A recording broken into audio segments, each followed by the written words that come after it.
महाराष्ट्र का political drama इस वक्त अपने हाई लेवल पर है और आपको लगता होगा कि दोनों गुटों में बड़ी टेंशन होगी और बड़ा वहां पर इस पर मगजमारी हो रही होगी कि कैसे आप विधायकों को अपने साथ लाएं।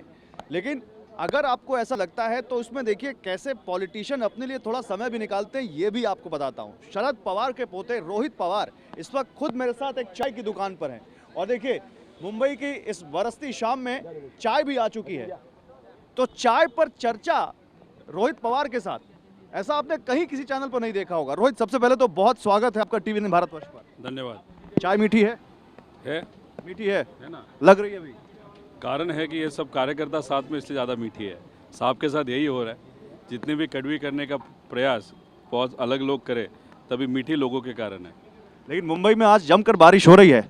मुंबई ने इस बारिश ने मुंबई वालों को निराश नहीं किया है, गर्मी में जमकर राहत दी है।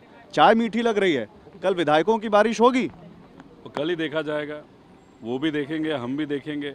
और दूसरी बात कैसे है कि कल की जो मीटिंग है सिर्फ विधायकों की नहीं है, उनके साथ जो जिला के प्रमुख है, तालुका के प्रमुख है, शहरों के प्रमुख है, वो भी वहाँ पे आने वाले हैं। और जो भी पोस्ट होल्डर्स है सबको उन्होंने भी बुलाया, हमने बुलाया। अभी देखते हैं क्या होता है।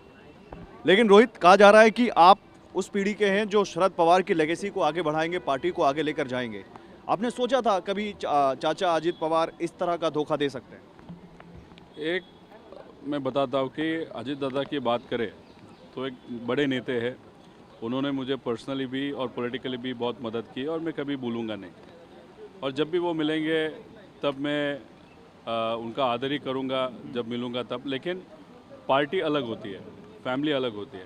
पार्टी के बारे में बात करें तो पार्टी एक विचार होता है, एक विचार लेके हम आगे जाते हैं। और उसमें वहाँ पे पवार साहब जो कहेंगे, पवार साहब जो करेंगे, वो हम सब, मैं तो कार्यकर्ता ही हूँ, मैं एक आमदार हूँ, मेरे साथ ये जो सब लोग हैं, तो पूरे महाराष्ट्र से जो कार्यकर्ता और पदाधिकारी और जो मतदार है वो सब मिलके पवार साहब के साथ रहेंगे। अच्छा, थोड़ा पार्टी ऑफिस की तरफ भी चलते हैं, तो बारिश बढ़ रही है।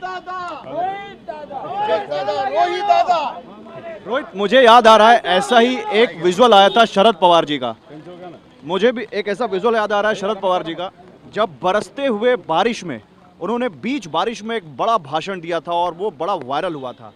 आज फिर बारिश हो रही है। क्या रोहित इस बारिश के बीच क्या कहना चाहेंगे? मैं इतना ही कहना चाहूँगा कि परिवर्तन होता है और अभी शायद ये आगे वाले जो इलेक्शन हो गए उसमें परिवर्तन कैसे होता है और लोग कैसे परिवर्तन करते हैं वो हम देख सकेंगे। लेकिन रोहित, कितने विधायक हैं, क्या दावा कर सकते हैं? लोकतंत्र में नंबर मैटर करता है, जिसके पास नंबर उसके पास पावर। तो ये किस पवार के पास ये पावर है? देखो, पवार साहब ने ये पार्टी बनाई, खड़ी की, बड़ी की, और फिर पवार साहब ने ये जो लोग जो अलग दावा कर रहे हैं उनको उन्होंने पद दिया। अभी ठीक है, आज बीजेपी ने जिस तरीके से बाला साहब ठाकरे उन्होंने जो पार्टी बनाई थी शिवसेना, उसको भी तोड़ा। महाराष्ट्र में दूसरी पार्टी एनसीपी उनको भी तोड़ा। और आगे जाके शायद बिहार में भी रीजनल पार्टी जो होगी वो करेंगे, या दूसरे जहाँ पे रीजनल पार्टीज़ है वहाँ पे ये प्रयोग, ये एक्सपेरिमेंट वो करेंगे। अभी ये जो चीज़ है ये डेमोक्रेसी के खिलाफ है, ये जो हम लोकतंत्र कहते हैं उसके खिलाफ है। और ये जो चीज़ें धीरे धीरे अगर आप देखें तो जो भी सत्ता में लोग हैं उनको ये अच्छी लगती है, लेकिन धीरे धीरे लोगों को भी समझ में आता है कि ये गलत चीज़ है। आज महाराष्ट्र में आप देखें तो नंबर्स का गेम इम्पॉर्टेंट है। पवार साहब ने ये पार्टी की है, कल कितने आमदार आते हैं वो भी हम देखेंगे। बट अगर आपने पहले ही दिन पवार साहब का जो स्टेटमेंट था कि क्या करना चाहिए और क्या करेंगे, तो उन्होंने कहा था कि लोगों में जाएंगे, लोगों के साथ जाएंगे। इसीलिए कितने लोग आते हैं वो नहीं, मैं तो ये पूछ रहा हूँ, उम्मीद क्या है कल? क्या उम्मीद क्या है कल? क्या मैसेज जाएगा? कौन से पवार ज्यादा हावी होंगे? क्योंकि दोनों ने, उन्होंने बैठक बुलाई, आपने भी बैठक। कंपैरिजन नहीं कर रहे, लेकिन एक है 2/3 मेजॉरिटी जो लगती है वो शायद उनको करनी नहीं आएगी, उतना तो है। मतलब आप कह रहे हैं कि एंटी डिफेक्शन लॉ के तहत वो टिक नहीं पाएंगे? जो भी वो अलग अलग टाइप का प्रयत्न करेंगे, प्रयास करेंगे। और दूसरी बात है, मेजॉरिटी आमदार जो है अभी 2 दिन उनको विचार करने के लिए मिले हैं, तो डेफिनेटली वो पवार साहब के साथ रहेंगे। क्योंकि आप बारिश की जब बात की तब पवार साहब पे ईडी का जो एक्शन हुआ था विदाउट एनी रीज़न, तब आपने देखा था बहुत बड़े नंबर पे लोग यहाँ पे आए थे और उसका प्रभाव महाराष्ट्र में युवा पे बहुत बड़ा पड़ा था पॉजिटिवली।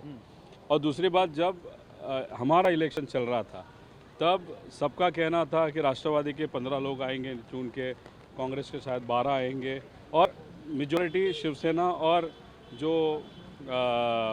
बीजेपी है वो सत्ता बनाएंगे। लेकिन आपने देखा सोलापुर से पवार साहब ने इस एज में उन्होंने प्रचार चालू किया और एंड में सातारा में वो बारिश हुए, उसमें जो वो भीगे, वो जो वीडियो है, वो वीडियो जब स्प्रेड हुआ तो 3% से लेकर 7% तक वोट शेयर बढ़ गया था इमोशंस के कारण। वो सिर्फ बारिश थी, यहाँ पे तो खुद ने खड़ी की पार्टी को। तो ये जो कह रहे हैं आप कि पवार साहब की इमोशनल अपील के आगे कुछ नहीं टिकेगा, लेकिन एक चीज़ तो है, बीजेपी के आगे महाराष्ट्र में कोई नहीं टिक पा रहा है। पहले शिवसेना टूट गई, अब एनसीपी टूट गई, कांग्रेस को डर है कि कहीं वो ना टूट जाए। उद्धव ठाकरे ने फिर मीटिंग बुला ली, तो क्या बीजेपी को रोक नहीं पा रहे हैं आप लोग? नहीं, कौन बोला पार्टी टूटी? लोग फूटे और बहुत सारे लोग खुद के फूटते हैं। अब उनके पास पद था, वो हमदार थे, उनको मंत्री बनाया था, तब वो फूटे। अभी जब लोगों के पास जाने के टाइम आएगा, लोग जब चुनाव में अपना जो मतदान है वो देने के टाइम आएगा, तब लोग सोचेंगे जो लोग फूट के गए थे उनको चुन के। अच्छा, एक आखिरी सवाल, कितने नंबर आपके पास हैं अभी 53 में से? आप सब वो कुछ दावा कर रहे हैं, मैं उनकी बात नहीं आपकी बात पूछ रहा हूँ। आपके पास कितने विधायक हैं? उनका जो दावा है, वो दावा जो भी है, वो दावे के हिसाब से उनके पास नंबर इतने में। आपको उनके बारे में ज़्यादा मालूम है, मैं आपके बारे में पूछ रहा हूँ। एक तो पूरे लोग हमारे पास है, सिर्फ ये 9 लोग छोड़े, ऐसा हमारा कहना है। अच्छा, हमारा विश्वास है। साहब को सबने फ़ोन करके बुलाया कि हम आपके साथ हैं। सिर्फ थोड़ा सा हमको बुलाया था कुछ अलग चीज़ के लिए, लेकिन अभी भी हम डिस्टर्ब है। लेकिन लोगों ने उनको फ़ोन किया, तो 9 जन छोड़ के, मतलब रोहित पवार ये कह रहे हैं कि 9 लोगों को छोड़ के बाकी सबसे बात हो गई है। हाँ, तो जो बाकी जो लोग हैं उसमें से अभी कितने लोग आएंगे वो कल ही पता चलेगा। चलिए, बहुत शुक्रिया हमसे बात करने के लिए। तो रोहित पवार, शरद पवार के पोते, जो कि यहाँ पर साफ कह रहे हैं कि 9 लोगों को छोड़कर बाकी सब उनके साथ हैं और कल सब सामने आ जाएगा। शरद पवार की इमोशनल अपील के आगे कोई नहीं टिकता। ऐसा इंटरव्यू रोहित पवार का आपने चाय पर कहीं नहीं देखा होगा। कैमरा सहयोगी सुभाषीष के साथ गौरव अग्रवाल, TV9 भारतवर्ष, मुंबई।